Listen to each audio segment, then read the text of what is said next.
All right, welcome back to the IY podcast. Today, I got a new guest on today. Go ahead and introduce yourself, man. Maal The Pimp, aka MTP, out of Chattanooga, Tennessee, CEO of Pimpaholic Entertainment and Booking. Hell yeah, man. Let the people know what you do exactly and how you got into it. Well, initially, of course, I'm a rap artist. That's what I initially came in the game doing, but it's more than me than what meets the eye. You know what I'm saying? I have a recording industry music degree from Middle Tennessee State University. So I also handle all the business things that come with the music as far as legal consulting and writing with contracts, concert booking, studio engineering, marketing and promotion plans for people who have a budget but don't really know how to spend the money, artist management. I write documentary scripts, video treatments, like all that shit is what I do. So my hands have been in a lot of people's career or business behind the scenes. So how did behind the scenes you see me as the rapper, but behind the scenes I do a lot of shit for other people that you don't know that I get compensated for.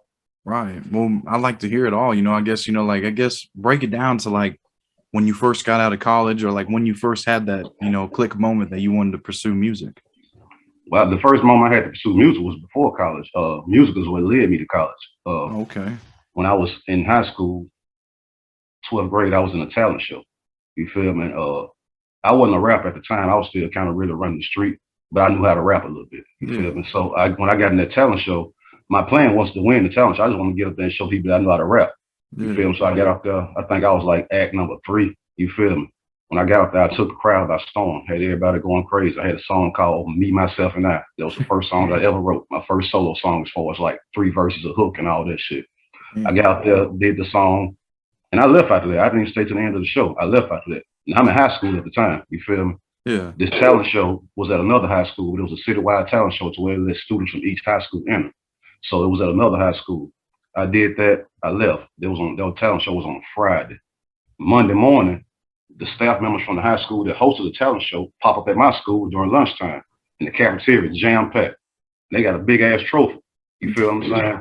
So they had the principal call me to the office, and they said, you won the talent show Friday for best rap. As a matter of fact, let me get that for you. Hold on. Oh, shit, you even got it still?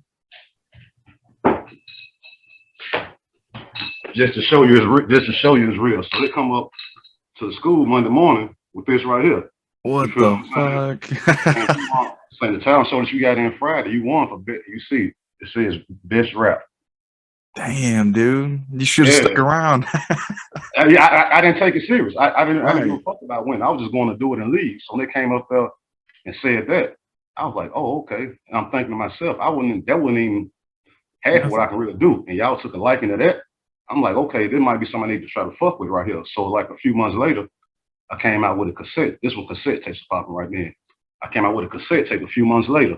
I pressed up 300 copies of it and sold it like in maybe a 2-week time period. That was my first money off of music. That was my first $1,500 I ever made off of music.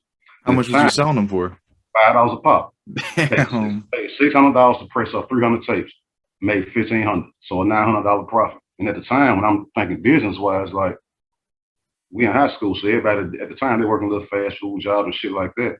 Right. I made more in one pop than you were making a month working your job. You follow what I'm saying? Yeah. And my homies that were selling dope, they buying this and flipping this. I'm like, I just made a flip like y'all did, but it was off of the music. Yeah. You follow what I'm saying? So I'm like, this is probably what I need to pursue right here. Right. And then that's what led me to college. I found out that MTSU, which is Middle Tennessee State University, had a recording industry program. It was the biggest program in the country. And they taught the business side of it. All the classes you need to learn on the business side. So I'm thinking, I already got the talent. I need to learn the business and apply this to what I'm doing and then use that to pursue and move forward. And that's what I did. Yeah, no shit, man. So how long did you have to go to school? I went to school. I was in college for 6 years. And my degree ended up being recording industry, music, business. And I had 2 minors. Most people have 1 minor. I had 2 minors. One of them was entertainment and technology, and the other one was mass communication. Damn. So after the college, then what I look like. Right. After college, coincidentally, what happened was it was a blessing. So let me say this: when I was in college, I was a part of another record label here in Chattanooga. Right. It was like probably the most popular label based out of the city. And what label was it? It was called Fam Records, which is a documentary that my most recent documentary that I came out with. The name of that documentary is called Off Comes the Mask. It tells a story about the rise and fall of the label. Where the fall comes in, that how it ended up being a blessing for me. In 2001, the feds raided the label and picked up one of the major artists off the label. So from that point on, they was watching everybody. You follow what I'm saying? Yeah. In 2003, they came back and raided again, and they got the CEO. When they got the CEO, I had to step up and run the label. You follow what I'm saying? So I stepped up and ran it for like a few months, up maybe a year. But it got to the point where it was just becoming, it was just too much. It was becoming too hot. It was too much heat, and it wasn't really worth it. So I had to decide to move on and start my own label. And that's what Pimpaholic Entertainment come from. In the midst of that transition, with me moving on and trying to really separate myself from that because it was just too much going on. This is right around the time when BG was happening to leave Cash Money Records. You follow what I'm saying? Behind whatever him and Birdman had over whatever they was going through. So he decided to leave Cash Money Records right around the time I'm trying to be a part of something new and separate myself from that old shit. You feel me? So when that happened, and it's also around the time that I'm graduating college. You feel what I'm saying? So I'm graduating with a degree. I'm trying to transition to something new. He just left a multi-million-dollar label. He's trying to start an independent label from the ground up, which means he needs employees. You follow what I'm saying? Yeah. So I ended up sending my resume, and they called me back. I graduated school on Saturday. Monday, I flew to Miami to meet with Slip and Slide. I had an offer on the table with Slip and Slide, and I left Miami and flew to New Orleans to meet with BG in Chopper City. When I weighed both options out, I felt more comfortable in New Orleans. So I came back home, packed my shit up, and moved to New Orleans the following week. From that point on, I was a part of Chopper City Records as head of street promotion, marketing promotion, booking agent, studio engineer, and BG's road manager. Yeah, that's what I seen. So you were doing all of that shit, like all that behind the scenes. Damn. All that behind the scenes. But at the same time, still in front of the camera, doing my thing as an artist. Jesus, so you're busy as fuck. Yeah, I mean, goddamn. So I mean, that's the benefit though, like of being able to like going to school and doing all that shit. Now you know how to do that shit yourself, and like I think I read too that you started your own, right? The Pimpaholic, right? That's your own record label now. That's my own, yeah. Yep. Yeah. So what kind of transition to eventually doing the Pimpaholic one? Say that again. What was the what now? Like when you decided to, well, I mean, I don't know if this is kind of fast forwarding too much, but when you started the Pimpaholic one, what year was that? 2004.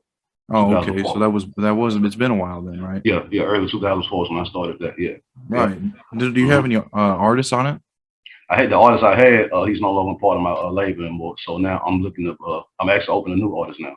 Oh shit! I'm opening a new artist now. Yeah. Yeah. That's dope, man. So you still releasing stuff? Because I mean, I've seen stuff from a few years ago and stuff. Everything I've ever released has been under my label. Oh, okay. Really? Everything I've ever released, yeah. Yeah. So you all the shit you see on the wall right there was under my label.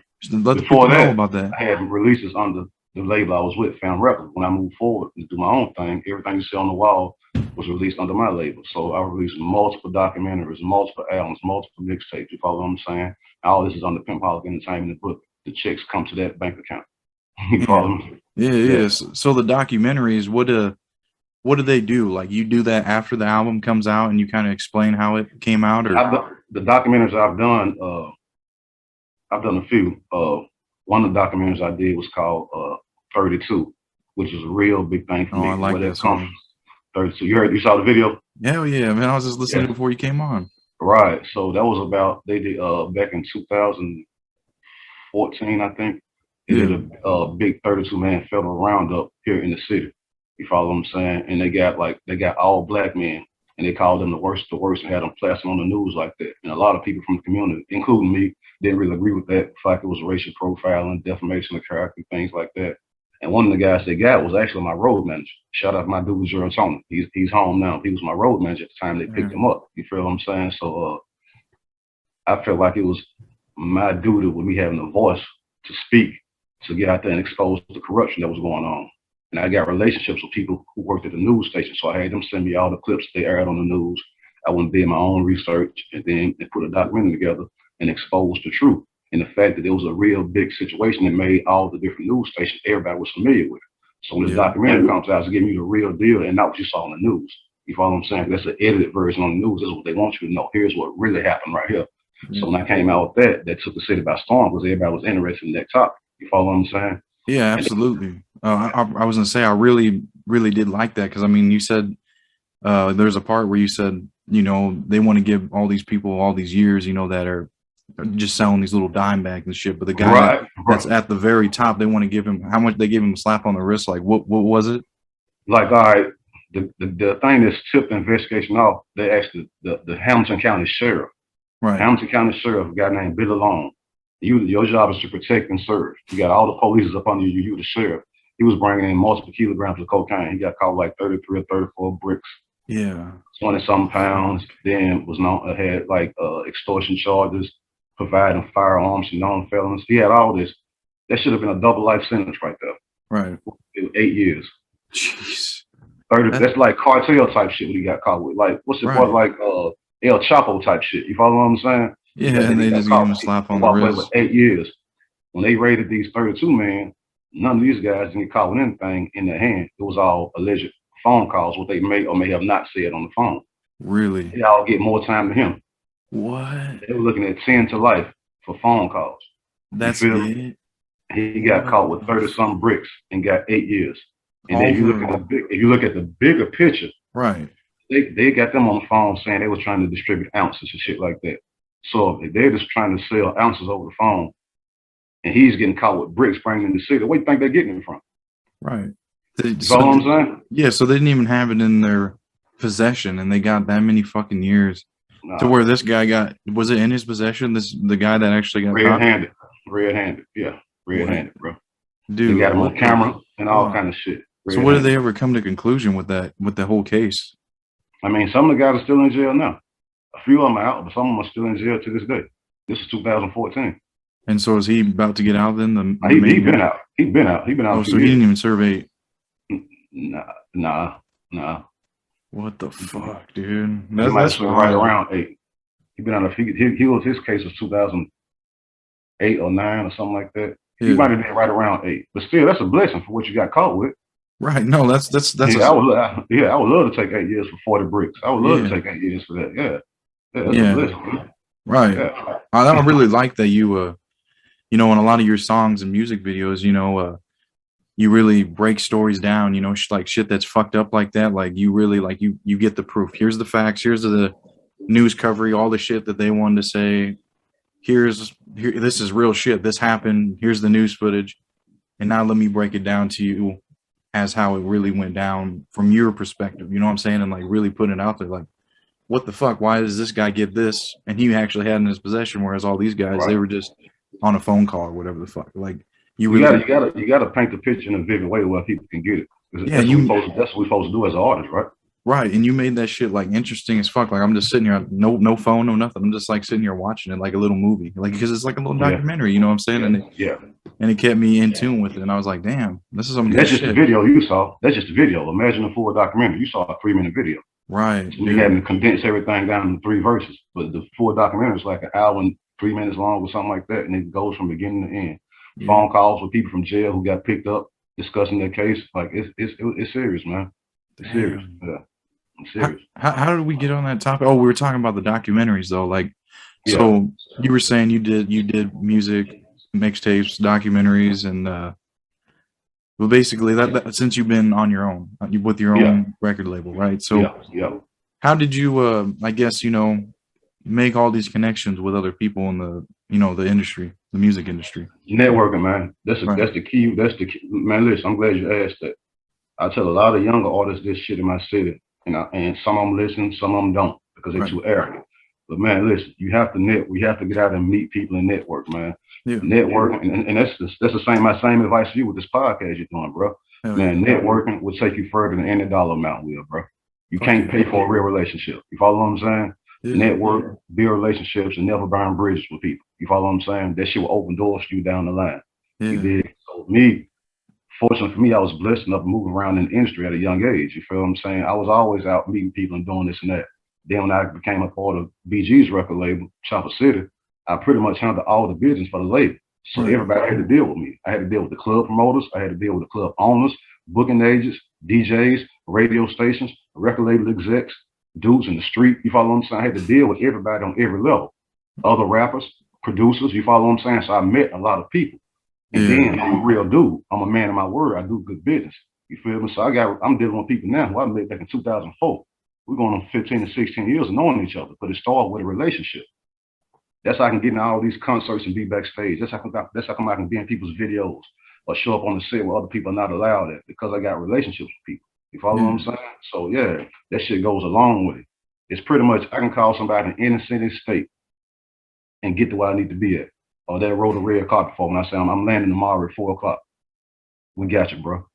Damn. And on the flip side, I do the same thing when you come out with it. Yeah. It ain't just you know what I'm saying? I do the same thing when you come my way. So I got solid relationships across the country. Some of your favorite rappers on TV, I know these dudes personally. They number in my phone.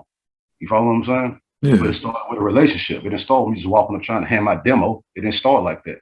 It started with a relationship. It's levels to that shit. You feel what I'm saying?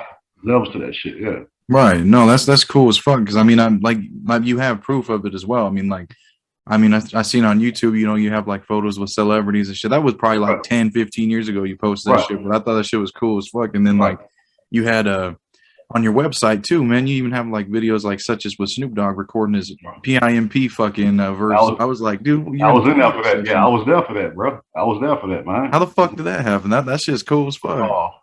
You know what's great? I met Snoop through his studio engineer. Rest in peace, Dave Bizzle. That's how I originally met Snoop. But this right here ties back to college, though. You follow what I'm saying? So I give you this story. This ties back to college, and it comes with networking and building relationships. So when I was going to Middle Tennessee State University, every year at the end of the semester, the recording instrument program would do what they call like a studio seminar. And they would fly in different top name producers and engineers to come in the studio and show the students how to engineer and mix a hip hop song from beginning to end. You follow what I'm saying? This year right here, they brought in Dave Aaron, which is Snoop's engineer. And that was the thing they used to market the seminar. Come in and see Dave Aaron, producer who worked with Snoop Dogg, Tupac, Death Row Records, Prince. He got all these credentials. He's going to be in the studio Friday and Saturday, recording, showing you how to record and mix a song from beginning to end. Now, if he's coming to record, right, he needs an artist to work with, right, in the studio. Right. So the recording industry department had all the students on campus turn in music, and they mailed the music out to LA, and he was gonna pick who he wanted to work with. So out of all the students on campus, they brought their music to the office, and they sent this shit out to LA. Out of all these demos, guess who the fuck he picked? You. Exactly. You know what I'm saying? Yeah, you did. So he come in. You know why he told me he picked me? He said, out of all the demos he got, I was the only one who had an album that was professionally packaged up. As opposed to a CD written on with a Sharpie. My album was the only one that was professionally packaged up and presentable like it should be sold out of a store. He said that's what got his attention. So he got all this shit. He looked at the one that was pressed up. He grabbed that one, put it in, like what he heard. He called the college and said, I want to work with this guy, this Maal The Pimp guy.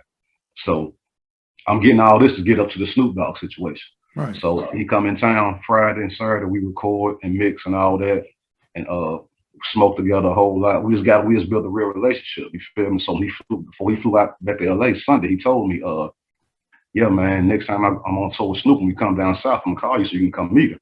I was like, all right, cool. But in my mind, I'm thinking I'm not gonna hear from this dude again. You feel what I'm saying? But it's nice to tell me that in my face. I get it. Right. About 2 months later, Snoop was on tour with the Red Hot Chili Peppers. He called me, kept his word. He called me. Hey, we're gonna be in Atlanta next week, man. You wanna come to the show? Yeah, of course, yeah. Go down there to the show, do that. We leave the show that night about 3 in the morning. We're in Atlanta. About 3 in the morning, we leave the show. It was at the amphitheater. Go back to Patchwork Studios in Atlanta for a studio session. And the studio session is what you saw. Him doing his verse for 50 Cent, the PIMP shit. You feel what I'm saying? That's just cool as fuck. I love how you have those videos and those pictures of like the moments in time, you know, that shit that happened. You put on your website, you know, just for the fuck of it. Hey, check this shit out. This moment in time happened with such and such rapper, such and such, whoever it might have been. But like that shit's cool as fuck. But absolutely, you're right. It's just all about networking with people, and it's just crazy as fuck. You know, it's because the reason, you know, I found all your shit was because you did a podcast with Spiderloc, and I was just doing some research. I did one with him this week, and I was just doing some research, and I so happened to see that he did a podcast or interview with you, and I was like, damn, this guy, I like his, you know, your interview and shit, like you're doing shit like I'm trying to do, you know what I'm saying? So like, I was like, man, this shit's fucking interesting, you know. So I was like, fuck it, I'm gonna hit you up. But it just started from, I was just like, from seeing you network with him. And I was like, I could probably do the same shit. Let me hit up you. And I was like, just to hear you and hear your story and just, you know, get on some game on, you know, like what you do and shit like that, you know. But how did you meet him? SpiderMan. I actually shout out to Baymack, man. Shout out to SpiderMan. Same way, just networking, bro. I've been a fan of his music since he put out Beautiful World. Yeah, and I used to watch him do his thing on G Unit. You feel what I'm saying? And I reached out to him. Just reached out. We chopped up a few times, and he agreed to do it. He said when he told me, let me have my people look up your shit. Basically, trying to see if I was what my credentials was. Let me have my people look up your shit. So he had whoever his people was do the research on me. Gave me back. So it's a go, pimp. Let's do it. We went from there with it, bro. You feel me? Yeah. Shout out to Baymack though. I like Spider, man. For real, man. Me too. He's pretty cool. Yeah. But yeah, that's what I'm saying though. Like that networking and shit, I fuck with that. You know, that's what I'm trying to do. You know, even, you know, just I don't know. It's just like something that everybody should really do. You know, because like you said, it holds more value than, you know, money. You know what I'm saying? Cause, man, listen, if you're not networking, bro, like you can't move forward like that without doing it. It's nothing. Relationships make the world, but they say money make the world go round. It's true to a certain extent. Relationships make the world go round, bro. You feel me? If you can call people and get a favor or get them to give you advice and you do it and you reciprocate that same shit, vice versa, that's what keeps you relevant, man. You follow what I'm saying? Like now, you got me on your podcast. You building a relationship. If you call me again and say you coming this way or whatever, now I got you because I know who you are. You follow what I'm saying? Yeah. I can turn you on to other people. Hey man, yeah, this dude gonna be in town. You need to fuck with this right here. I can show you where to go eat at, the areas to stay away from, where to get your weed from. You follow what I'm saying? What hotels to stay in. That comes with relationship. It's not about checking in. That's about networking, having a relationship. You follow? That's two different things, bro. Yeah. No, it is, because I mean, like it's a whole different thing from like some random dude hitting you up versus like me or like a good buddy of yours now, because you're aware of me, I'm aware of you, and it's like, oh man, this dude's cool as fuck, man. He's doing his thing. You know what I'm saying? You know, that's how it goes, man. That's how it goes, bro. How'd you start the Pimpaholic TV? For a while, people have been telling me I should start doing a podcast. Right. And I would always brush it off like I ain't got time to do that shit. My plate already full. And then I'm looking like I know a lot of people in the industry. I have relationships with a lot of people. There ain't too many people that I can't reach out and touch. So it'll be easy to get guests on my podcast. But at the time, I'm like, I don't have time to do this shit. I'm just all over the place right now. Yeah. And then the pandemic hit, and we had to sit down. You follow what I'm saying? That's when I said, okay, now it's time. It's time to do it. That was a pleasure for me, because I want to never settle down enough to do it. You follow what I'm saying? But when that hit, we couldn't go nowhere. You couldn't travel. You couldn't really leave the house. What can you do sitting in the house? Bam, there we go. Next time I start reaching out to people I got relationships with. Hey, this one I'm finna start doing. I want you as a guest. And from here, and went from there. Right. I like that, because I went through the similar situation. I was like, when the pandemic hit, that's when I started my shit. Just because, like you said, something to continue to work on versus just sitting around not doing shit. Because that shit, man, I fucking go crazy in my head if I ain't doing something. You know what I'm saying? Just start thinking all kinds of negative, bad shit. But like, this is like something that, you know, really keeps you busy, keeps you happy, something you like do and you can make money off of. And you know, furthermore, you know, but I really like that. With yours, you know, you do podcasts with people. You did the interview with Spider Logue. I seen you did, you know, recently you did the R. Kelly shit. I watched that today too. And that's my talk show right there. That's my talk show. So it's like a podcast. I got a podcast, which is my one-on-one with me and whoever the guest is. My talk show is called Table Talk with MTP, The Great Debate. That's about debatable topics right there. You feel me? Like, so anything that causes debate. Like my first episode was called Why Do Men and Women Cheat? I have 2 men on there and 2 females, and they give their perspectives across the board. You feel me? The second episode was called, episode 2 was called, If a Man Proposes and a Woman Says No, Should the Relationship Be Over With? You feel me? Yeah. Man, we say fucking right. You done told me no. But then from a woman perspective is like, well, you got to understand possibly why I said no. Was it a legitimate reason? Is it something you can understand we can work through? But that causes the debate right there. The other episode I did was called, should you get vaccinated or not? Because everybody got their opinion on that. Some people like me are not with the shit, and then some people feel like we dumb for not getting it. And that's what the debate comes. That turned into a heated debate. People got to curse at each other and everything on that. Yeah, I'm sure. Going out, No, and, the one I just did was what just came out was R. Kelly age is more than just a number. You follow what I'm saying? I've read that title. I was like, what the fuck? Yeah, man. Oh, Yeah. but that's really a fucking cool thing though. Like that's like it gets attention because it's new topics that are like the debates that are going on now. You know what I'm saying? And then you got, like you said, 2 women, 2 men with, if it's like a female male kind of thing, or even like the one today, the R. Kelly one. Yeah, that's 2 men, 2 women kind of thing. So that was cool. Like how there was no arguing. It wasn't like fuck you, like no one got mad like that. Everybody was cool, and they're like, yeah, I understand you, I hear you out. And that's what it should be, obviously. But you mean sometimes shit gets a little hectic, but like, no, that shit was like shit got hectic. The vaccine shit got hectic, bro. Like, yeah, it's been. Then the one that's coming out next week. Yeah, I mean to cut you off, but the one go that's ahead. coming out next week. The one that's coming out next week is called "Should a Man Take Care of Kids Is Not His." You feel me? Yeah. I filmed another one today at 6 o'clock. The one I'm filming today is called "Is Oral Sex a Must in a Relationship?" Yeah. So it's yeah, right. No, it's cool though. It's interesting. You know what I'm saying? And like, I really like how you handle having like 5 people on there total, because on Zoom or whatever it may be, like only one person can be talking, or else it'll cut the other people off, or it just sound like shit. But like everybody, it seems like, is aware of that. Like on the R. Kelly one that I watched, like when someone was talking, everybody shut up. And that's good because you have to. But like even like you were still in control. Like you were able. All right, I'm gonna pass it off to you. I'm gonna pass it off to you. You know what I'm saying? Like, kind of moderate and assign comment, assign topics, and assign answers and questions to each other. Yeah, and that's good. I mean, you really handle that shit well. And I was like, damn, that's pretty cool. I like that. I like the Pimpaholic TV. So you started that last year, right? When COVID first hit. No, Pimpaholic. No, I started the podcast. Yeah, I've been having my YouTube channel. Yeah, like of all the kind of shit you've done behind the scenes. Yeah, but the podcast started when COVID hit. So I guess that was 2 years ago now. 2 years ago. Yeah. So I mean, how do you advertise it and everything then? Through social media, email, and text.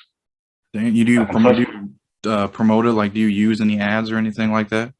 I pay for social media ads. Right. Yeah, that's what I've been. Facebook and Instagram. I pay for that. You feel me? Social media ads on Facebook and Instagram. I get flyers made for each time a guest is about to be on there. The guest is going to be on Monday. I post a flyer today saying tune in next week. Do the text blast, email blast. Just normal grassroots marketing, bro. Yeah. And along with internet shit. You feel me? Right. Yeah. I see that you have like I think there's like 6 ads that played during the R. Kelly one. So do you get paid for those ads, or what is that even about?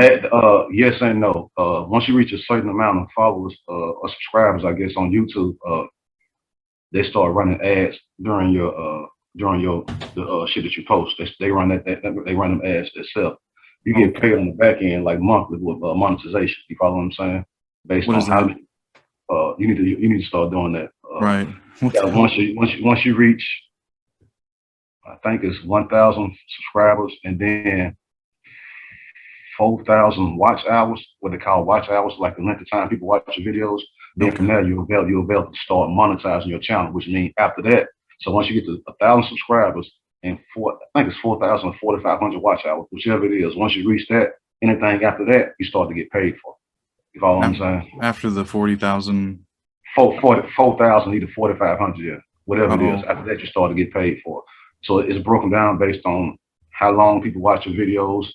You feel me? So somebody might watch out of a 10-minute video, they might only watch 2 seconds, or 3 seconds, or 5 minutes. So it's based on all that type of shit. But eventually, you'll start getting paid for every time somebody watch your shit, bro.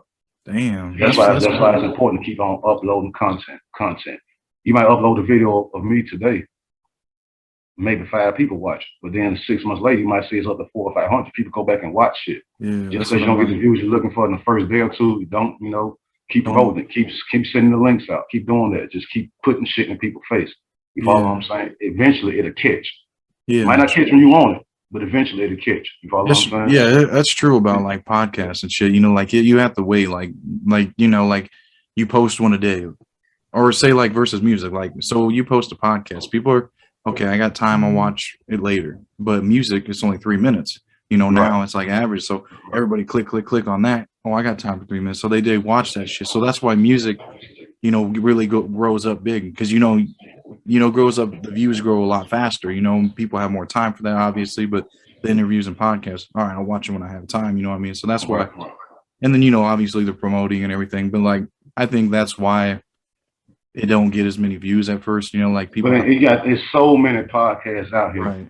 So you got to say to yourself, out of all these, why would they watch mine? Yeah. You got to give them a reason to. You got to be something that draws them in. Some kind of bait. You feel what I'm saying? Whether it's the topic, the guest, or whatever. Like on my podcast, that's why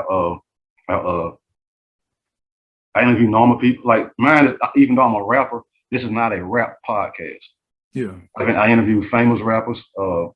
The one I got coming out tomorrow is with Mercedes from No Limit Records, because the No Limit Reunion Tour just started today in Detroit. They're on tour from October the 9th to November 27th. Me and Mercedes have a relationship. Me and Milska have a relationship. Those are my people. You follow what I'm saying? So since the tour is about to jump off, I interview her. And I'm using that to piggyback off of the tour. You follow what I'm saying? So while you Googling No Limit Reunion Tour trying to find out what a date's at, my interview gonna pop right up in the mix with all that shit. You follow what I'm saying? That's smart. It's smart marketing. You follow what I'm saying? So I interview rappers, and I try to stay away from the messy shit. I ask questions that people want to know. Yeah. Ask questions that give a rapper the time to tell who they are, to educate people. You follow what I'm saying? Yeah. I've interviewed lawyers, politicians like mayor candidates. You follow what I'm saying? Party promoters. Like I'm all around the board with. I love that. Tomorrow I got an interview for my podcast with a marriage therapist, a lady who does counseling for marriages. You feel me? Next Wednesday, I have one with a registered dental hygienist. Gonna talk about the pros and cons of not cleaning your teeth. The bad part about getting gold teeth, even though I got one, people got a mouthful of gold. We're gonna talk about the ups and downs of doing that, and how that affects you down the line. How you catch gingivitis, dentures versus veneers. It's something. Now, my average rap community probably don't want to hear that shit, but it's somebody out there who want to be educated on what's going on in their mouth. Yeah. It might not be the dude in the hood. That might send me to another fan base, though. You follow what I'm saying? But these are all topics that I'm talking about, and all this is part of marketing and branding the podcast. I don't want you just going and be like, oh, he got a rapper on here, or another rapper. No, you don't know who the fuck I know and what the fuck the topic's gonna be. That's why it's gonna keep you wanting to tune in and see what they're talking about. Yeah, that's what I like that. That's what I've been doing too. You know, a lot of like obviously I do a lot with like rap artists, but also promoters, what do you call the people that take pictures of the moon, shit like that, space photographers, all astrophotographers. That's what it is. Space Force people, just same thing as you, marine biologists, just all kinds of different shit. And that's what I like to fucking do. But it all relates back to investing in yourself and doing what you love to do.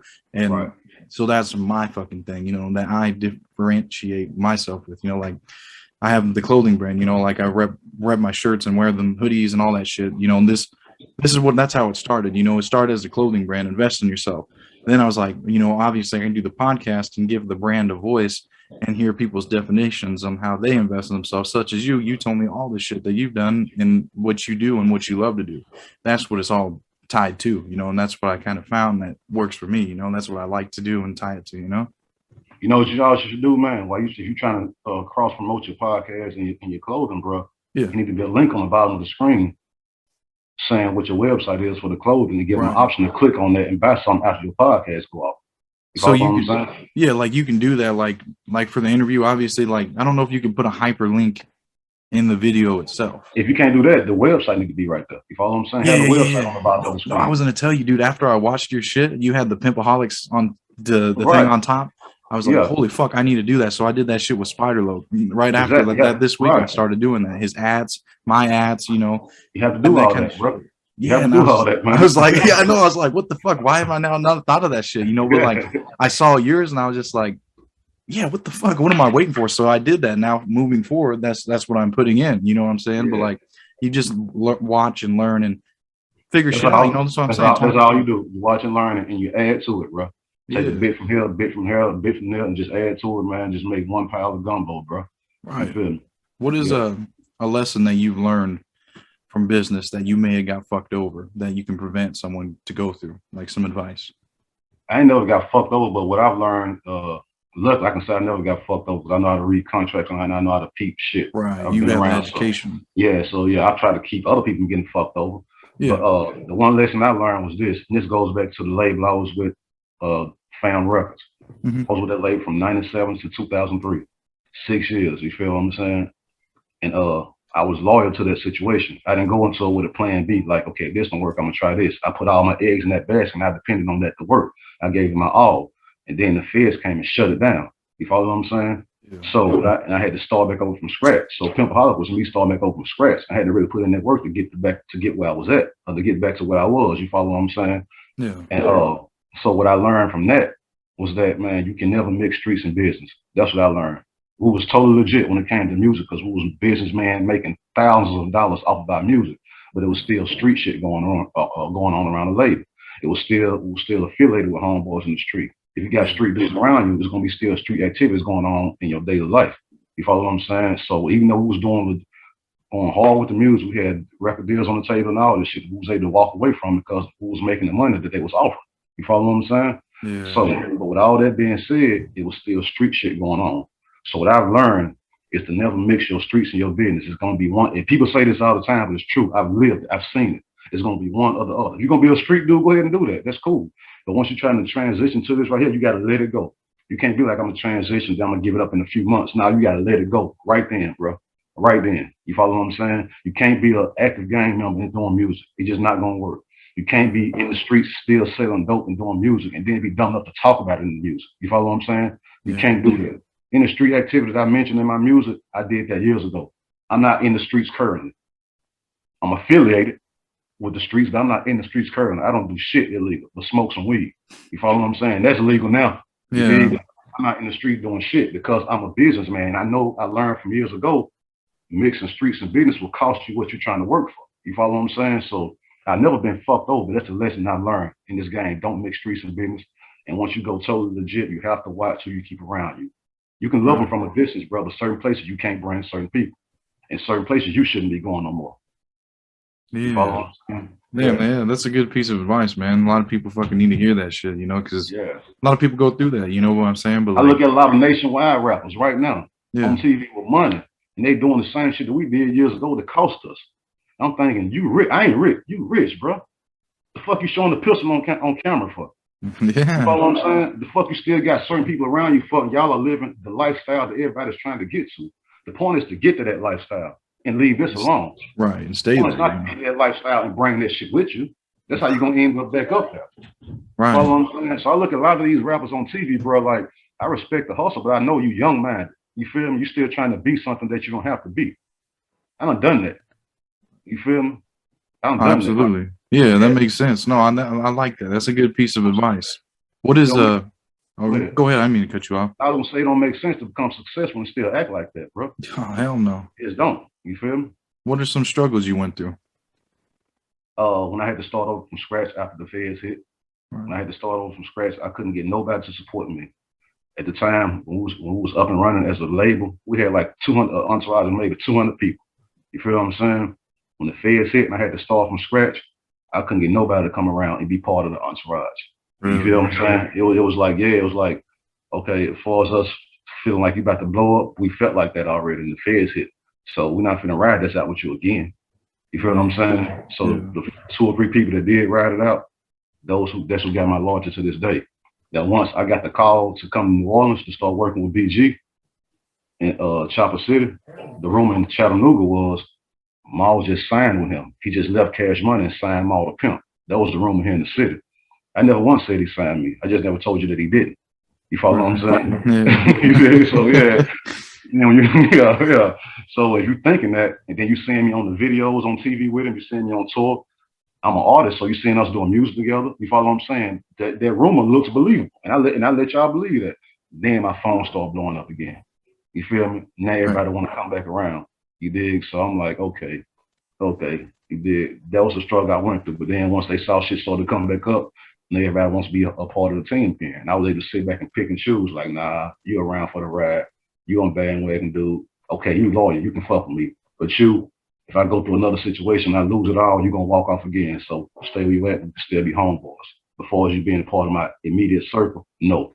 Because I had an immediate circle of 200 people, but y'all all left when the feds got all of them and didn't get me. You did? Y'all left. Now why would I let the same circle come back around? So you can leave again? Yeah. No, that's good that you, I mean, it's not good, but I mean, like, you go through shit, obviously, and you're able to choose who's really down for you and really wants to support your shit or really truly gives a fuck about you. You know what I'm saying? And you were at your lowest point, and you went through that, so you figured that shit out. But then you came back up, you built your way up, and now you get to choose who the fuck you want to have around you. You know what I'm saying? I love the position I'm in now because I ain't making no more mistakes, no more fuck shit. I done been through that, man. Yeah. I'm trying to, you know, my mindset is so much different than the average person. You feel me? Yeah. And sometimes they don't see that, so that might come across as you being arrogant, or you thinking you're better than them, or you don't have time to fuck them. It's not that. It's just you're not where I'm at mentally, and your hustle, your drive is not where I'm at. No, absolutely. I feel that. You're going 10%. I'm going 150. If you want to get on this bus right here, you got to step up and put it in smash on the gas a little bit harder, bro. Right. You know what I'm saying? Yeah. Right. That's what I feel. Because I mean, your time is very fucking important, and very. And yeah, and like who you choose to spend that time with is like a big fucking deal, you know. So like, if I'm giving you my time, man, like, you know, let's have a good time, or you know what I'm saying. But like at the same time, I want to be working. You know what I'm saying? Like, you want to hang out. I'm gonna be, you know, like you say, networking on my phone. You know what I'm saying? Or coming up with new shirt ideas, or just doing something to continue working. You know, because yeah, I'm giving you my time. We're hanging out and shit. Yeah, it's cool, but like, you know, this is who I am. This is what I like to do. You know what I'm saying? This is the job right here. This is not a hobby. This is the job, bro. Yeah, this is the job. So, you know, you don't work like this. This is what I work for. This is how I feed myself. So, you know, you're going to take out of that. It got to make sense. Yeah, no shit. Don't make sense. Fuck you. Get mad if you want. You did. Yeah, absolutely. No, I feel it. Yeah. How do you invest in yourself? That's easy, man. Hell yeah, I know. How do you say that? Make a profit. Make a profit. You put something back in the bank. You take something and put it into the next project. You keep shit paying for itself. Yeah. You follow what I'm saying? Like, I'm gonna give you an example. In small numbers, we use small numbers.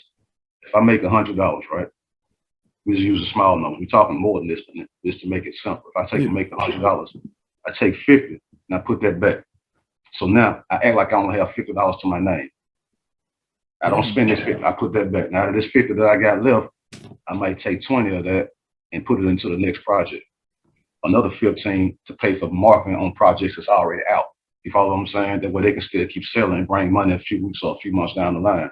You dig? And when that money comes in, I break it down the same way. Another $100, put this back, put that into this, put that into this. And you just keep flipping like that. So what you're doing like that, you're always going to be putting money in the bank, and you're always going to be having your financial shit growing, and y'all going to be paying for other projects without coming out of your pocket.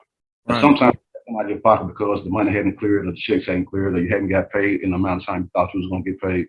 But at the end of the day, man, you budget and you flip. Budget, save, flip. You feel what I'm saying? Absolutely. That's what I'll be doing. I like how you think, man. Save, flip. All three. Hell yeah. No, I'm putting 50 cents back. You feel what I'm saying? I'm going to take a quarter and put it on this, and the other quarter and put it on that. I got 50 cents. I know I got back there if I have to go touch something. You know what I'm saying? Absolutely. No, I feel it. That's what I'll be doing, you know. And so it's like, it's nice actually hearing somebody else that does that shit, and not people thinking, "Oh, you're fucking crazy." Like, why are you doing that? Why do you think? Right.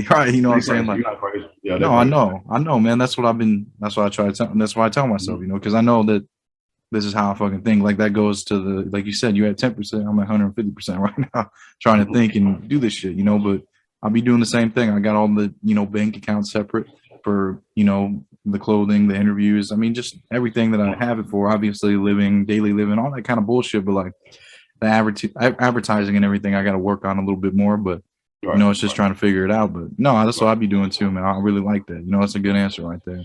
Right. Where would you like to be in 10 years? I want to see my podcast grow to a level of I'm really focused on the podcast and the talk show. I'm always do music when I feel the need to. You follow what I'm saying? But that's like second nature. It's easy to do that. The music and rap and videos, that's nothing. But I want my podcast to grow into a podcast that you see, like Breakfast Club, Big Facts, Vlad, you know what I'm saying? Other shit I look at, Drink Champs, you follow what I'm saying? Yeah. I want Doggy Diamonds. I want to be in the mix of some shit like that. You feel what I'm saying? $1 million worth of game. All these podcasts I look at and I respect. I want my shit to be up there on a level like that. So that's what I'm focusing on. And I want my talk show to become something that starts to bring national people in. You feel me? National people to talk about these topics that I want to talk about. You feel me? And get people like your favorite actress. I want her to talk about some shit. You follow what I'm saying? On this talk show. I'm just trying to network and brand, bro. and turn this podcast and talk show into like large monetization, more than what I'm getting now. You dig what I'm saying? I want to start taking it on the road, filming live in different cities to an audience to come in and have to pay to watch. You follow what I'm saying? And we sit on the panel. I'm the moderator. I got 4 or 5 guests on the panel with the audience in the crowd, like some Oprah Winfrey type shit. You follow what I'm saying? What's that Wendy Williams type shit? You know what I'm saying? Like, yeah. I could totally see that shit too, dude. You gotta think like that. Yeah, man. You have to have that vision, man. Without the vision, you ain't got shit to work towards. Nothing, you know what I'm saying? So like once you create that, speak that shit into the universe, it's gonna start happening, because then you're going to start making it happen. You got a list of goals, write that motherfucker down, and then you're gonna have something to look at every day and work towards it. Your mind's gonna get into that mode to where it's like, okay, this is what I need to do, you know, but like it's not like, oh fuck, I gotta do this. No, it's like, oh fuck yeah, I gotta do this. You know you gotta like the job. You gotta love it, man. You gotta love the job. Yeah. I love what I do. I really love what I do for freedom. I would do it for free. Yeah, that's good, you know, because that's what, you know, really the main thing in life is, you know, if you really fuck how much you get, how much money and shit you get. I mean, it's just like, if you're dedicating all your fucking time, your whole life, you know, to a job that you fucking hate, like, that's a pretty fucking miserable life, man. You know, it's just like, it sucks, you know, because it's not. I mean, you just sit there in your head all day, like, what the fuck, you know, why am I doing this, man? Fucking my life's right. You know, but like, say doing this shit right here with you, doing the clothing, you know, like I'm not even thinking about none of that shit. I'm enjoying this. I'm being in the moment. I really fucking like doing this shit. You know, it's not like, oh fuck, I gotta do this podcast with Maal The Pimp. No, it's like, fuck yeah, I'm so fucking hyped up, bumping your shit all day. You know what I'm saying? All last week. You know, but it's just that passion, that drive for shit that, you know, really brings out the best in you, and it makes you better as a person when you're doing something you fucking love to do. You know, being yourself. Right, man. What does the word independent mean to you? Because I know you've done independent a lot of shit. You know, what does being independent mean to you? Doing it on your own, point blank. Doing it on your own without any help. That's I think that's the best route to take. Don't get me wrong, we all love a check from a major. Don't get me wrong. You know what I'm saying? But at the end of the day, when you're doing independent, it's a lot more. You learn a lot more. It's just trial and error. It's because it's a lot more hands-on. You have to make the call yourself. You have to go meet this person yourself. You have to sit. You have to book your own flights. You feel what I'm saying? You got to get your own room. You got to be the one to determine your own schedule. When you sign to somebody and you're not independent, they do all that shit for you. You just show up almost like a puppet. Okay, Maal, you gotta do Asian show at 3 o'clock. Okay, you gotta get on the flight at 5 o'clock. Okay, you gotta do the radio station at 8 o'clock. You got a show tomorrow at club such and such. They doing all that. If I was independent, I'll be networking with Asia myself, building a relationship. If I was independent, I'll be calling the club promoter myself to get booked for the show. You follow what I'm saying? Hey, we can talk like that. You can book me for some more dates without talking to them. I'll cut you a better deal because I don't know what the fuck they told you. You follow what I'm saying? So like, independent is more hands-on and it helps you build relationships more. Right. A major, they cover that shit for you, but they pay for everything, and then at the end of the day, they're gonna get it back. You feel what I'm saying? Before you see $1. That word is called recouping. You dig? And if you don't make it off this album, they're gonna do what they call cross-collateralize and take it off your next album. You follow what I'm saying? All these words are in contracts that people don't know. You know what I'm saying? Yeah. So you gotta, it's a benefit to not being independent, but it's a bigger benefit to being independent. You follow what I'm saying? Right. Because then, I mean, you were trained, you were built to be independent. You know what I'm saying? By going to the fucking school and doing all that shit. Like, you were like ready to fucking like to do all this shit. Because I mean, you had the whole entire business side of doing it, and that's what you've been doing. That's cool as fuck. Like, you've done pretty goddamn good for being independent for a majority of your career, right? Yeah. Yeah. I realized I had to start out like that, not because I say I wanted to, but shit, who else is gonna do it? Right. Who else is going to press the CDs up? Who else is going to take the posters to the gas station and hang them in the liquor store? Who else is going to do that? And you talking before social media, bro. So like now you just upload some shit. That's cool. But back then, like, if they knew who I was in Florida, that's because I drove to Florida and took my shit down there. You feel me? They didn't see the post on the internet. If you saw a poster or album of mine in Florida, I was in that city for a weekend. You feel me? Back in these days, whatever city you was known in, you had to go there. You couldn't fake it. You had to go there. You had to get your rental cars or take your wrapped up vans, pay for hotels for a week, take your homeboys as the entourage so where you can have a presence when you go. You had to go and do the footwork. You follow what I'm saying? And in the midst of doing footwork, you start meeting people. So this networking and all this was built in me from back in the day. Now on the internet, you upload and tell somebody to share my shit. That's all you do. So it's cool because you can reach a certain amount of people without going anywhere, but that's taken away from the grassroots. It's taken away from the actual hustle. You follow what I'm saying? Like the other day, you remember the other day when Facebook and Instagram shut down? Imagine how many motherfuckers panic because that's your only outlet to get your shit out there. Right, dude. And that was me. That was me because I got to figure that shit out. You know what I'm saying? Because that's how I reach people. That's how I reach out. And I was like, man, if they really shut this down, I'm fucked. I got to find some other way. Yeah. That's fucked up though that you fucked if they shut it down. Yeah. Me, we all gonna be like, damn, that's fucked up. But me, I go back to what I know. Right. The street, it's nothing. I was doing this before the internet came around. So now I was doing this before the internet. So I'm gonna keep doing the street grassroots marketing that I do, but I add the internet with it. If you shut the internet down, or you shut Facebook, Instagram down, and I go back to what I've been doing. Yeah. That shit was a real eye opener though. For real. No, that shit was an eye opener. Like when they shut that shit down, though, like you're right. Even myself included, I was like, "Fuck, what am I gonna do?" Because I'm new to that shit. I ain't been around that long. Man, I'm only 21 years old, you know. So I never even had a network like that. I'm just new to the whole. I didn't give a flying fuck when it shut down. Right, so you had to be like, at all. Give a fuck less, dude. Just if they would have shut down. If they shut down your Instagram and your Facebook. Yeah, which is your main form, because it wasn't YouTube, it was just Instagram and Facebook. Right. That's your main form of promotion, right? Yeah. Now it's time to go back to freshen up flyers, driving city to city, handing flyers out, telling people, hey, go to my YouTube channel and watch my podcast. And usually you can make that post on Facebook and Instagram. They shut that down. You got to go back to the streets. Yeah. I mean, it really. Flyers, email blasts, text blasts, popping up in people's cities, showing up after the club. The shit that you normally have to do. Yeah. Internet can't stop that type of shit.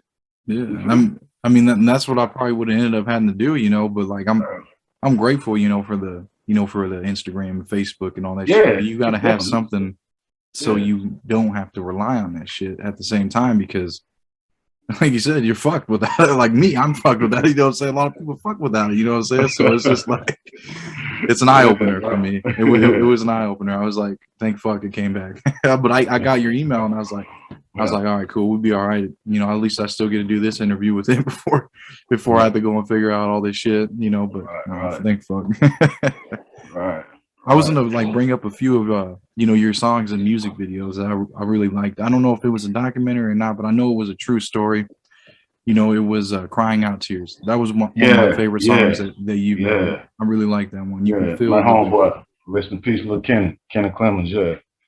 Damn. I did a documentary on that. The documentary was called Crying Out Tears. He died back in Halloween. Right. This year will be 20 years. He's been dead. This year will be 20 years. Damn. It was in 2000, 21 years.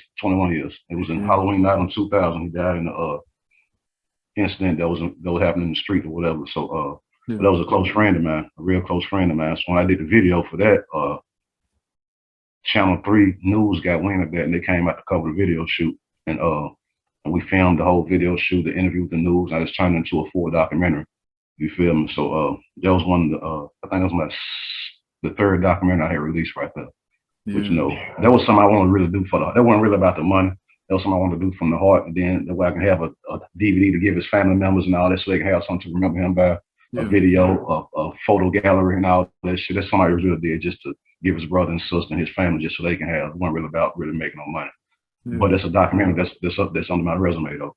You follow what I'm saying? Yeah, and it came out really nice. Like I really liked, well, you know, for the music video, like obviously, you know, first about that, like, I mean, it's just like crazy. Again, you had the news, so they came and you kind of like said, hey, like, you know, the streets did this shit. You know what I'm saying? Putting them in this position where people ain't got shit to do. So you have doing bad shit, nothing to tie you down to not want to go do that shit. Something else, like say this is my thing to do.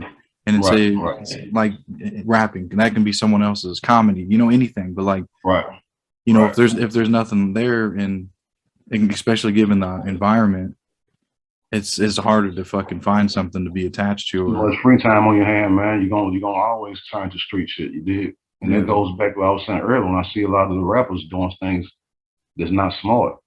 I've been through this. You follow me? I've been through this. That was a close friend of mine I lost. I could have easily been with him when that situation happened if I wasn't focused on something else. You follow what I'm saying? So, you know, I look at shit like this. I've been through the trenches, bro. I just don't brag about it like I'm some big time gangster. But I done been through it, bro. All this shit these niggas talk about, I done either seen it or done it or been around it. And it ain't nothing for me to brag on. I learn from it. I don't try to use it to sell myself as an OG. You feel me? So, you know, I'm a lot more wise and humble and smart, man. And I look at all these little stepping stones I went through, and I try to make sure I don't repeat that shit. You feel what I'm saying? No, and that's I see other people doing it, I'm like, man, you about to crash. Hopefully you will listen if I try to tell you, but if not, crash out, bro. Yeah, because you can't control anybody. You can't. You can only do so much. Or you can give them advice and all that shit, but you know, like you said, you can't control them. If that's what they want to do, that's what they're destined to do. You know what I'm saying? But like that song though, like I don't know. I mean, like the video and everything just really came together. The beat, you know, you just like your what do you call it? Your flow, everything was perfect on it, motherfucker, dude. Like for real. That was from the heart right there. That was a heartfelt song, bro. And you can feel it, like you can feel it in the words, dude. Like I'm serious, like that's just cool. You had on the chorus on like you were saying in the chorus, like in the video, was that his son that was standing next to you? Because there was a young boy. Yeah, that was him. That was him. That was him. He 21 now. That's how old is now. Shit. His son 21 now, man. He was like 1 when he got killed. 1, I think, you know what I'm saying? I think he was 1 year old. He's 21 now. Yeah, grown man. That's crazy. Grown man. Yeah, man. Yeah, that's nephew right there. You said you took like 13 years to actually be able to. Right. I did. That song was the last song on my first solo album. The first solo album I released was in 2003 called Business as Usual. That song was the last song, was song number 14 on the album, like the song, the outro. The outro, yeah. But at the time when it happened, this shit was still fresh on my mind. I know I couldn't really just fuck with it. You know what I'm saying? I had to just leave where it was at. So years later, when I was like, man, I would love to do a video for this song now that I can kind of deal with it on the emotional level. I can do it now. So I reached out to his brother and his sister. My guy Trail, salute to Trail, and Tanika, his brother and sister. I asked them if I did a video for him, would y'all be okay with it? I wanted to get their permission first before I just did it. Right. They was like, yeah, we'll come show up and support him and all that. So once I got the okay for him, it was cool. I ran with it then. You feel me? Yeah. His brother was actually in the news interview. We saw his brother spoke in the news interview. You know what I'm saying? Yeah. So once I got their permission, I was cool with it. I had to wait until I was emotionally ready to do it because I wasn't emotionally ready to do that back then. You feel me? So when I got to the point where I was, I felt like it was necessary. Yeah. I wanted that to be a video as part of my legacy. Because people know how close we were. And I got all these other videos, you know what I'm saying? I want to just pay tribute to my homeboy. Yeah. Yeah, you sure the fuck did, dude. That was a real, I mean, there's no better way you could have done it, man. Right. I appreciate that. You did it to the fullest. I appreciate that for sure. Another song I did like too was Paid Dues. I've heard that sample. I heard that sample before. That was what is that originally from? It's I don't know where it come from. I forgot it's like from like the 70s, 80s. Like it's like a. My dude Hush Shakara did that beat. I don't heard that before too. But I don't know where it came from. My guy Hush Shakara did that beat. Yeah. I like Paid Dues. Yeah, I like that. I really like that one too because you talk about loving the fucking struggle. You know, like you talk about your struggle, like in your verse. You know, kind of explain. I paid my dues to this rap shit with love and put my heart with it. I married it with vows and said to death do us part with it. From the hotels with no gas money to the road, from the hotels with no cash money to the road trips with no gas money. Yeah. From the long nights in the studio writing hits all cause the fans want it. I did it. I've done it. Now it's show money when I show up. Now it's 4 flights because it's 4 of us plus a hotel and a tour bus. Yeah. Yeah. You talk about all the shit that you did independently. You know what I'm saying? Right. Like, those are all the things you did. And like you struggle with them, but having no money, but you did it out of pure love for the fucking music. Yeah. And being able to do that. Yeah. It's crazy you said that. Yeah. Shout out to my dude Smoke Dog. That song was on our album called Long Overdue. We shot the video in Nashville on Music Row. That's where we shot the video at. Yeah. So shout out to my dude Smoke Dog for that one too. Yeah. I like that one. That one really came out good. What was that part about Biggie? I remember you had like a little clip of him in that video. In your Biggie? Verse. Yeah. Notorious Big? Yeah. No, I don't think he was in there. No. You had like a little clip. Like that was me and 8 Ball.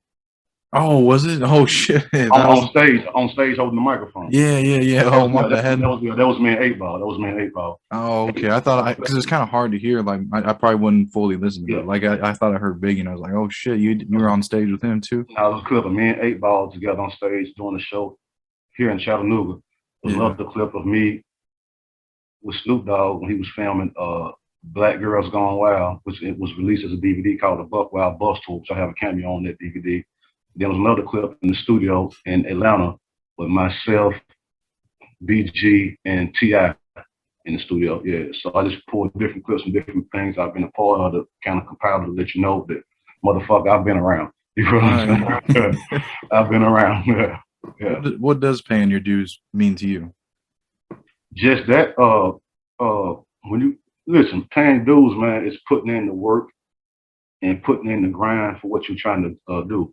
And once you finally get there, you can. I still don't feel like I'm there. But once you accomplish certain things, you can sit back and be proud of yourself because you paid the dues to get those things accomplished. Did nothing get handed to me. A lot of people say that about themselves, but I really mean that. Did nothing get handed to me. You follow what I'm saying? I wish I would have had a Maal The Pimp back in my day to school me on shit. Do this, don't do that. But I had to really learn. You follow what I'm saying? So all these years I was learning and hustling, I was paying dues. You feel me? And to get to certain situations where somebody like you want to interview me, you dig. That mean you must seen the hard work. I had to pay dues to get to that point. Yeah. Or you didn't know who I am, you didn't even be interested in me. You follow what I'm saying? All these is a dues paying process, bro. Whether it's going broke, spending your last to invest in yourself, whether it's traveling out of town, knowing you only got enough money just to get there and get a hotel and get a cheeseburger and come back, you have to do that. You follow what I'm saying? The whole point is to be there. You follow what I'm saying? And this, paying dues is a big part of not even the rap game, of whatever you're doing, even you in sports. You follow what I'm saying? If you got practice from 4:30 to 5 o'clock, but you the one that stays at 7 o'clock in the gym to keep working, you're paying dues, bro. So when you become better than everybody else, there's a reason for that. You follow what I'm saying? So all this shit, paying dues, it fits in a scenario to where you're giving your all, and then finally starting to see a benefit from it. You follow what I'm saying? Yeah, you know for a fact you earn it. You feel me? Absolutely. Yeah. Absolutely, because I'm supposed to be here. You feel me? Yeah. Because I mean, like you said, I mean, there's a difference from being handed shit and working hard for the shit. I mean, if you get something handed to you, it might not mean the whole much. Exactly. You don't take it serious. You don't cherish it as much. Right. Because you'll get handed to you again. You follow what I'm saying? You don't cherish it as much. Yeah. If you earn it, it's different. Absolutely. It's different if you earn it. Yeah. Yeah. No, you're absolutely right on that shit. I also wanted to talk to you about the movie that you did in that scene. I watched the whole thing. I was watching for you, and you came on. Holy shit! Yeah, because they pulled up on your hometown, and then you're in there fucking chilling. You were, I guess, kind of like the connector. You were the dealer, right? I mean, you were like the middleman. I was a dealer. I was a dope boy. I was a dealer. Yeah, I was a dealer. Yeah, that movie, man. Yeah. So I got it, and that people don't know. Like, that was my second movie. I did one movie, like a real independent, low budget movie based in the city here. I had an appearance in that. It was called Consequences by my guy, LG the Grinch. Salute, man. He got me to play like a little 10-minute role in that, 5-minute role in that movie, which was cool. It was independent. It was just something that was released in the city. You feel me? But so this movie right here that we're talking about, this is called The Milwaukee Story. Too Much Sugar for a Dime. This was a big budget movie. It came out in theaters up north in Milwaukee and in a few more states. It came out in theaters up north. It was about to start coming down south. Then the pandemic hit and all the theaters shut down. You follow what I'm saying? So it never made it down south to my area. But it got nationwide exposure. You feel what I'm saying? My guy Q, Quandale Robinson, that's the guy who is the executive producer of the movie, and that is his movie. So I had an acting role in that movie right alongside the Belzer Gang out of Nashville, Starlito, MJG from MJG legendary group, and Lil Boosie Badazz. All of us had roles in the movie, so it was definitely like star-studded, I guess you could say, for the most part. And I had a nice little storyline. So my part is when the man started leaving Milwaukee to come down south, to start hustling down south and meeting connects, I'm to connect in Tennessee. You follow what I'm saying? So he come to where I'm at, and they filmed, and we did our little exchange of this and that and whatever. So it was a cool. I had a 5-minute speaking role, so it was cool, man. To be able to see myself like on the big screen in the theater, like, yeah, man, that's something to add to the resume. Yeah, dude, that had to, like, when you're on, like, looking at yourself in that fucking big screen, I mean, that really had to, like, hit you, you had to really feel like because I'm now I can say I'm an actor too. I ain't lying. I did a movie, right? I ain't lying, so I'm an actor too. You can Google me and see me in a movie. You feel me? No, and that's true, man. I mean, that had to be like a very fucking special moment, like your first big fucking movie role, like with all these other stars and shit, and it was a good movie. I had indirect exposure to the movie a few years ago. One of my song Chattanooga, where you from, Chattanooga, that was used for a movie for Lionsgate film. You feel what I'm saying? Called Spring Breakers. It starred Gucci Mane, Selena Gomez, James Franco, the ATL twins. It had a nice little cast. I think it was executive produced by Harmony Korine. But my song was incorporated into that. You feel me? So Ching Ching, yeah. Royalties, all that. Yeah, that was cool. That was real cool. Yeah. Yeah. Damn, dude. Yeah, I know that's crazy though. I mean, it's just that's got to be a big fucking thing for you because you know being able to hear your, like you said, your song on there and then being on that fucking on the goddamn big screen. I mean, the movie was. Oh, go ahead. I'm sorry. No, go ahead. Oh, I was just gonna say the movie was pretty cool. You know, I mean, like at the end was fucked up. You know how he. It was one. Yeah, it was fucked up. His mom ended up accidentally fucking killing him, man. I was like, it was fucked up. Yeah, they all died in the end. All the main characters and shit, basically. Yeah, that was fucked up, bro. It had a nice storyline to it, man. Like it had a real nice storyline. You sit there and stick with it. It had a real nice storyline, man. Yeah, no, it was. I got me some popcorn. I was just watching that motherfucker. It was like, this is pretty cool. You know, it's just what. And then, you know, I was like, oh, yeah. And then here you go. And I knew when they pulled up where you had like your town and the corner, like when he was driving, I was like, yep, here we come. Yep. I was like, I enjoyed it. I enjoyed being on the set. It was fun, man. It was a lot going on, though. That one scene you see was a lot going on. It was all these cameras and all these different cut and do it again, do it from this angle. And it was cool, man. It was cool, bro. It was cool. Yeah, it was cool. You plan on trying to do more acting then now? Like definitely. Yeah, hell yeah, definitely, man. How you gonna go about doing that? Strong on my way on some other set. yeah. I'm talking to I got a few things on the tape. I don't want to really say. I'll tell you off camera. I got there's a few things on the tape. I don't want to say it before it happens or before we lock some shit in. You follow what I'm saying? I feel that. There's a few more things that could possibly open the door for me to go that route. You dig? You know, it'd be like it's gonna be independent films, but enough of those, you know, you still get recognized some kind of way. Yeah. So yeah, absolutely, man. Well, you know, did you have anything else you wanted to add or talk about before you dip out? Man, listen, that's what I want to say. Make sure y'all follow me on Instagram and Twitter at Maal The Pimp. Go to my website, www.maalthepimp.com. Google me, MAALTHEPIMP. Google Maal The Pimp. See all the credentials that pop up. Go to my YouTube channel and subscribe to my YouTube channel, which is called Pimpaholic TV. You can find me there. You follow what I'm saying? And always look out for what I got going on. You never know what I'm doing, but you will see some shit. So always make sure you keep me on your mind. Maal The Pimp. Google that. Maal The Pimp. www.maalthepimp.com. And that's my final word, homie. Hell yeah, man. Well, I appreciate you coming on, man. I really do. You know, we spent probably like an hour, 15 minutes, man. I appreciate you taking out that time. You got 24 hours in your day. You spent an hour with me, man. I appreciate that shit. Thank you again for coming on, bro. It's all love, man. It's all love. So you got me networked in now, bro. So, you know, it's all love. For sure, man. Well, thank you again for coming on, man. I appreciate you. No problem, homie. What up, it's your homeboy Maal The Pimp, aka MCP. Y'all check me out on Invest in Yourself podcast. Go subscribe to that YouTube channel. Go follow that page. One love. Holla.